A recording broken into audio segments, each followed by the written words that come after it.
Express जनसेवा news से देख लेते हैं टीकमगढ़ से बड़ी खबर। जो संत एक धर्म को बढ़ाने की बात करते हैं वह आतंकवाद की श्रेणी में आता है, वह ब्रह्मा रूपी महाराज। आपको बता दें कि खबर टीकमगढ़ से है। शहर में 3 दिवसीय मेरे राम सत्संग कार्यक्रम चल रहा है। शुक्रवार को सत्संग के मुख्य वक्ता ब्रह्मा रूपी महाराज ने आध्यात्मिक विषयों को लेकर प्रेस कॉन्फ्रेंस की। इस दौरान उन्होंने कहा कि जो संत एक धर्म को बढ़ाने की बात कहें वह आतंकवाद की श्रेणी में है, क्योंकि उसने जीव में ईश्वर का रूप देखा ही नहीं। उन्होंने कहा कि धर्म को लेकर कभी राजनीति नहीं होना चाहिए। धर्म में बढ़ते चमत्कार के सवाल पर उन्होंने कहा कि ऐसे लोग धर्म को गलत दिशा में ले जा रहे हैं। साधु संतों का काम समाज में भेदभाव मिटाकर प्रेम और आपसी सौहार्द आध्यात्मिक का संदेश देना है। हिंदू राष्ट्र के सवाल पर उन्होंने कहा कि विश्व में पाकिस्तान, अफगानिस्तान सहित कई ऐसे देश हैं जो मुस्लिम राष्ट्र घोषित हैं, लेकिन क्या ऐसे देशों में शांति और सद्भाव का वातावरण है? वहीं भारत में मुगल आने से पहले कोई मुसलमान नहीं था, लेकिन तब हिंदू, जैन, सिख, बौद्ध समाज में लड़कर कल्ले आम करते थे। उसे समय तो कोई मुसलमान नहीं था। हिंदू राष्ट्र की बात राजनीति से प्रेरित होकर की जा रही है। गौवंश की दुर्दशा पर ब्रह्मा रूपी महाराज ने कहा कि गोचर भूमि पर लोगों ने कब्जा कर लिया है, जिससे गौवंश सड़क पर घूम रहा है। लोगों को आज इस बात का डर नहीं है कि आज वे जैसा कर्म करेंगे उसका परिणाम उन्हें आगे भोगना पड़ेगा। अतिवृष्टि और अल्प वर्षा इसका जीता जागता उदाहरण है। एक्सप्रेस जनसेवा न्यूज एवं राघव दर्पण टीकमगढ़ से अकरम खान की रिपोर्ट, एडिटर कुमकुम रावत। अनुभव हुआ जिनका मैं विश्वास नहीं करता था, तो अनुभव के कारण मैंने गृहस्थ जीवन छोड़ दिया। गृहस्थ जीवन छोड़ने के बाद मुझे लगा कि कोई ऐसे गुरु को चुनना चाहिए जो ना किसी जाति, मत, संप्रदाय में भेदभाव नहीं करते हैं, जिन्हें जीव मात्र से प्रेम। उसके बाद मुझे विराग सागर जी कोटा में मिले, तो वहाँ मैंने उनको सारा वृत्तांत बताया, तो हमने उनको गुरु स्वीकार किया और उन्होंने उससे स्वीकार किया कोटा में 2018। तो महाराज जी, आपकी ये स्वप्रेरणा थी या कुछ और कारण थे इस आध्यात्मिक जीवन में आने की? अब आप लोग पूछते हो तो हम बताते हैं, वैसे हम इन चीज़ों को ज़्यादा महत्व नहीं देते जी। मैं जिस लाइफ को जीता था वो लाइफ अलग थी जी। कोरियोग्राफर रहना, मॉडलिंग करना और एक ऐसे परिवार में जन्म लेना जिस परिवार में कोई कमी नहीं थी, इकलौता पुत्र होना और वही रॉयल लाइफ जीना जो और आजकल के बच्चे जीते हैं। उस समय हमको हरिद्वार में ऐसी प्रेरणा हुई। चूँकि हम इन चीज़ों में विश्वास नहीं रखते, तो आज भी हम नहीं चाहते कि ये चीज़ें हाईलाइट हो, क्योंकि मेरा व्यक्तिगत मानना है कि प्रेम बढ़ाना है, अपना नाम नहीं बढ़ाना है ना। देखा जाए तो पूर्व जन्मों की यादें आप कह सकते है ना। बाकी हमको जो महसूस हुआ कि पौड़ी पे माता श्री को फोन किया वहीं से, माँ हम तुम्हारे पुत्र नहीं, माँ घबरा गई। ऐसा थोड़ी होता है।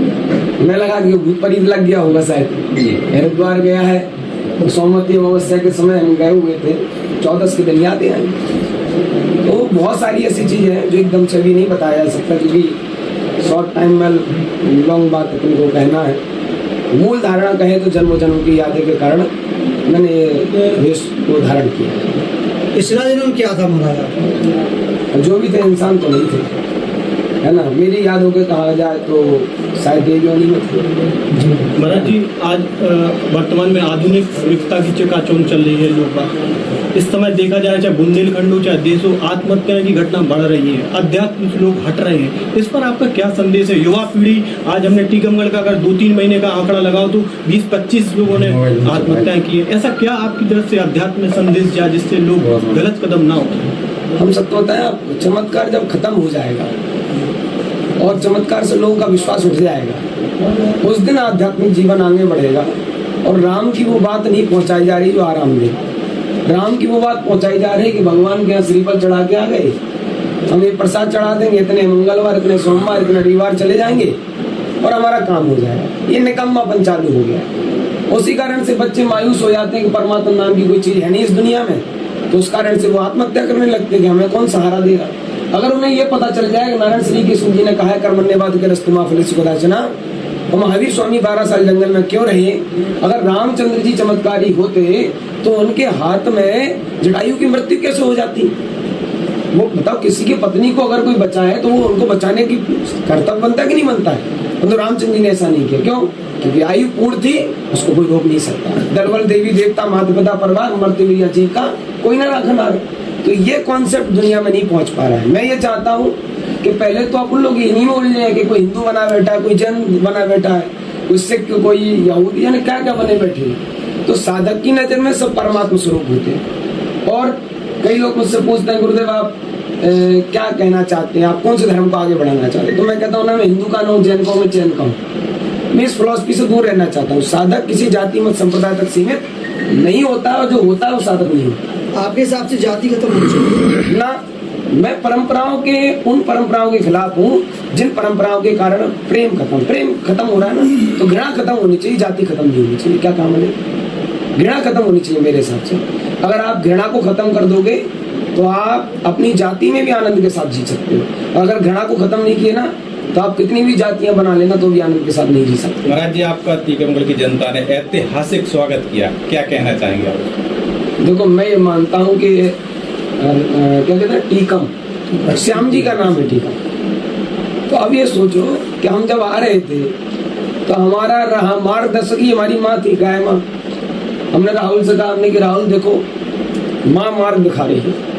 यानी कि हम आ रहे थे टीकमगढ़ में, प्रारंभ किया तो गाय, बहुत सारी गाय, स्वागत लोगों ने बाद में किया, गाय ने पहले पथ प्रदर्शित किया कि देखो मुझे किस तरीके से तड़पाया जा रहा है, और जहाँ श्याम के नाम से टीकमगढ़ बनाया वहां मुझे रुलाया जा रहा है। महाराज जी, आपने गाय का जिक्र किया है। मेरा एक प्रश्न है कि आज से करीब पिछले वर्ष 10, 15, 20 वर्ष पूर्व कभी गाय रोड पर नहीं बैठा करती थी, लेकिन ऐसा क्या कारण है कि आजकल गाय केवल रोड पे ही बैठती है? इसका क्या कारण है? मैं आप सभी लोगों को एक बात बता दूं, सारी समस्याओं का निदान सिर्फ और सिर्फ ज्ञान भगवान का, भगवान के ज्ञान का ज्ञान, यानी कर्म सिद्धांत की फिलॉसफी इस दुनिया में खत्म हो चुकी है।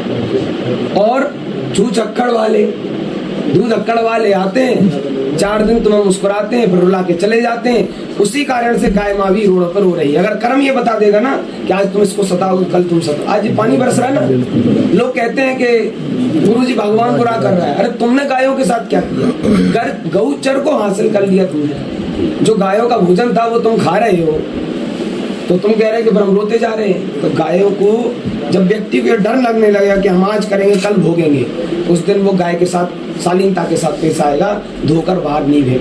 महाराज जी, बुंदेलखंड राज्य को लेकर लगातार बात हो रही है, आप क्या सोचते हैं, क्या बुंदेलखंड अलग राज्य बनना चाहिए? मैं क्या चाहता हूँ कि आप कहोगे बनना चाहिए, मैं कहूँगा बनना चाहिए कि नहीं बनना चाहिए। पहले तो बुंदेलखंडी लोगों की संस्कृति ये होनी चाहिए। पहले शिक्षा पहुँचे, संस्कार पहुँचे, विकार हटे, पाखंड हटे और प्रेम मन में घटे, तो नहीं कल्याण तभी होगा, नहीं वैसे नहीं हो सकता। जहाँ शिक्षा नहीं होगी, संस्कार नहीं होगा, वहाँ आडंबर फैलेगा, वहाँ बेरोजगारी आएगी, लोग मेंटल डिस्टर्ब हो जाएंगे। ये अभी पूछा ना भैया ने कि बोलते वो आत्महत्या हो रही, आत्महत्याओं का कारण आत्मज्ञान नहीं होना। जब व्यक्ति को ये आत्मज्ञान हो जाएगा तो आत्महत्या करेगा ही नहीं। हम देखो, हम अगर वैराग की ओर बढ़े तो यही सोच के अगर हम मर गए तो उसके बाद क्या होगा। अब बुरा नहीं मानना, ये जो मीडिया है, आप बेचारे भी दबाव में जीते हो, आप लोग बहुत दबाव में हो। आप लोग वो नहीं निकाल पाओगे जो निकालना चाहिए, आप वो निकालोगे जो ऊपर से कहा जाएगा। मैं कोई राजनीतिक बात नहीं कह रहा हूँ। आप लोग सब लोग मिलकर धर्म के ठेकेदार जो बन जाते हैं चमत्कारी दिखा के, उनको आप हाईलाइट कर देते हो सबके साथ। कभी आपने प्रेम को, प्रेमानंद जी महाराज हैं, उनके जो शब्द हैं, मैं सबसे उनके लिए इसलिए कहता हूँ कि उनने ज्ञान, आध्यात्म और वैराग्य के मार्ग को प्रदर्शित किया। इसलिए मैं जंगल से यहाँ आया हूँ शहरों में। हमें लेना देना नहीं है कि आज नारायण श्री कृष्ण जी ने गीता में कहा है कि जो सुख में सुखी नहीं, दुख में दुखी नहीं, वही सत्य राह दिखाएगा। लेट होगा, लेटेस्ट होगा, आगे चल के लोगों का उसी में इंटरेस्ट होगा। बाबा जी, महात्माओं की पहचान कैसे करें? लोगों को क्या संदेश दें? क्या चमत्कारी से पहचान करें या कहते सीरत से पहचान करें? कैसे पहचान ना करें? सीरत से ना सूरत से जी समझ में आए कि नहीं? ना उसकी मूरत से, आप उसके प्रेम से पहचान कीजिए। अगर वो किसी भी प्रकार से ये कहता है कि मैं हिंदू धर्म को आगे बढ़ा रहा हूँ, अगर वो ये कहता है मैं जैन धर्म को आगे बढ़ा रहा हूँ, ये कहता है सिख, ईसाई, पारसी, यहूदी, लिंगायत, बुद्ध, इस्लाम धर्म को आगे बढ़ा रहा हूँ, वो आतंकवादी है, वो साधक नहीं हो सकता, क्योंकि वो परमात्मा में नहीं, हर किसी के अंदर परमात्मा नहीं देख पाया। ऐसे पहचान कीजिए साधक की, धर्म के ठेकेदारों की आपके लिए की जा सकती है। महाराज जी, जो कई लोग हैं जो हिंदू राष्ट्र बनाने की बात कर रहे हैं या कुछ अन्य लोग संत बोल रहे हैं कि ऐसा होना चाहिए जिससे पूरे विश्व कल्याण हो सकता है, भारत हिंदू उसमें आप क्या कहना चाहते हैं? समर्थन क्या है हिंदू? हमारी सुनिए पहले, ठीक है, पहले तो ये देखिए कि हिंदू धर्म है कि संस्कृति है। धर्म की नॉलेज ही नहीं आज किसी को। पुरातन में हम 2 भागों में थे, पहले एक स्वरूप थे, फिर वैदिक और श्रमण आए। श्रमणों में बौद्ध और जैन, और वैदिक में शैव और वैष्णव। जब मुगल नहीं थे भारत में, तब वैष्णव, शैव, जैन और बौद्ध आपस में कत्लेआम कर रहे थे। आप लोगों को पता है क्या ये बात? साधुओं के कत्लेआम हो रहे थे। उस समय कौन सी आइडियोलॉजी थी, उस समय कौन सी धारणा थी? मैं आप लोगों को बता देना चाहता हूँ, देश प्रेम से चलता है, ना कि किसी धर्म के आधार पर। मुस्लिम राष्ट्र बन गया पाकिस्तान, क्या सुकून में है? मुस्लिम राष्ट्र बन गया अपना ईरान, इराक और अफगानिस्तान, बहुत क्या सुकून में? सुकून प्रेम से आता है। हिंदू राष्ट्र या जैन बौद्ध राष्ट्र है, खालिस्तान बनाने से नहीं आएगा। तो मैं इसके समर्थन में नहीं। मान लिया आज अब हिंदू राष्ट्र बनाओगे, कल के दिन बुद्धिस्ट बहुत सारे समाज के लोग टूटते जा रहे हैं, कल के दिन क्या कहेंगे? वो बुद्धिस्ट कहेंगे हमें बौद्ध राष्ट्र चाहिए, खालिस्तान खालिस्तान मांग रहे हैं। मुस्लिम भाई लोग भी 25 करोड़ के समथिंग हो चुके हैं, समझा रहे कि नहीं? वो कल एक और बनाएंगे, फिर आप कौन सा राष्ट्र पकड़ोगे? तो क्या गिराई तो नहीं होगा? तो ये धर्म के ठेकेदार, राजनेताओं के गुलाम बने बैठे, इनसे बच के रहना। महाराज जी, वन नेशन और वन इलेक्शन को लेकर कल कैबिनेट ने फैसला लिया है, आप क्या सोचते हैं? हम राजनीति से बहुत दूर हैं।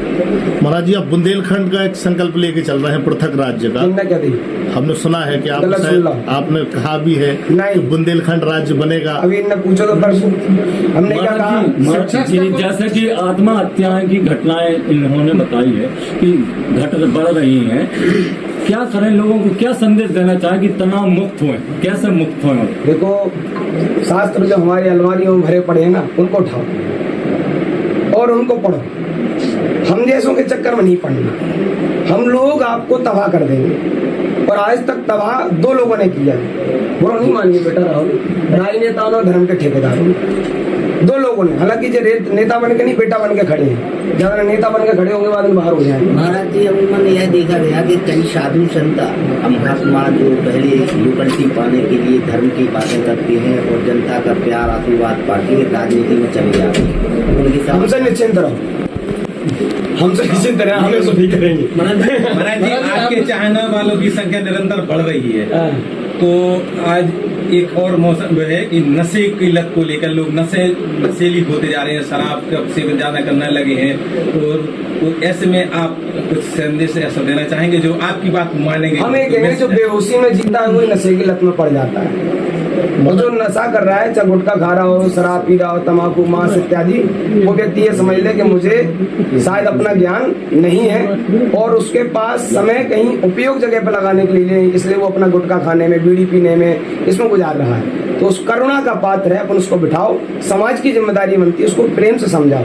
तो हम आपको एक बात और बता दें, जो भी नशे की साइड जाता है वो प्रेम की कमी के साथ कारण जाता है। मैं आपको ऐसे कई उदाहरण दे दूंगा। यहाँ के ऐसे बच्चे हैं, मैंने उनसे कुछ नहीं कहा, अपने आप शराब छोड़ दी, अपने आप गुटखा छोड़ दिया, अपने आप सिगरेट छोड़ दी। तो मेरा कहना यह है कि मुझे जो कहना है सरेआम कहूंगा, मैं सिर्फ आपके दिल में रहूंगा, मुश्किलों को मुस्कुरा के सहूंगा, मैं किसी को पापी नहीं कहूंगा। महाराज जी, आपने कहा बराक सागर जी से आपने दीक्षा ली, उनके शिष्य हैं आप। हाँ। जैसे दिगंबर जो जैन संत होते हैं, वो सब आडम्बर से आप ही कह रहे दूर रहते हैं। हाँ। कल आपका देखा लगभग 200-250 गाड़ियों के काफिले में आप आए हो। हाँ। जबकि जैन मुनि चलते तो वो पैदल चलते हैं। हाँ, तुम जैन मुनि नहीं है।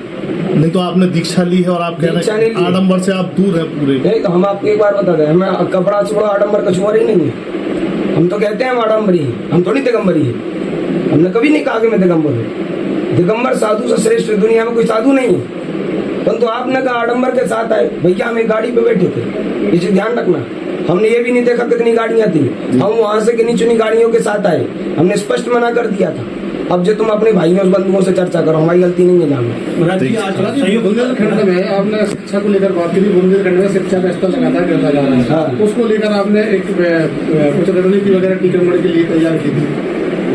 खैर, हमने टीकमगढ़ के लाने का, सब जगह के लाने का नहीं। हमारा तो मानना ये था कि अगर अपन चाहें तो जो कोचिंग सेंटर्स चलते हैं, हर गांव में एक ऐसी चीज चलाई जा सकती है कि गांव के लोग इकट्ठे हों, 100 रुपए इकट्ठे भी कर लें। सुनना पहले हमारी बात को, 100 रुपए इकट्ठे कर लें। हर गांव में 200-300 घर होते हैं, 20-25-30 हजार रुपए होंगे। 2 लोगों को, लड़कों को बुला के गाँव में पढ़ाने के लिए बुलाए, पर सारे लड़के पढ़ेंगे और अपने पैसे भी कम लगेंगे और बच्चों में शिक्षा भी पहुंचेगी, रोजगार भी। आज संयुक्त परिवार टूट रहे हैं, तो संस्कार और सकारात्मक दोनों दूर हो रहे हैं व्यक्ति से, बच्चों में। तो महाराज, ऐसा क्या आध्यात्मिक संदेश है आपका जिससे कि लोग संयुक्त परिवार में रहें, सकारात्मक जिए और बेहतर जीवन है? मैं एक बात बताना चाहता हूँ, बिना संतोष के कभी सुख नहीं हो सकता। एडजस्टमेंट, आपको एडजस्टमेंट करना पड़ेगा। धूप लगती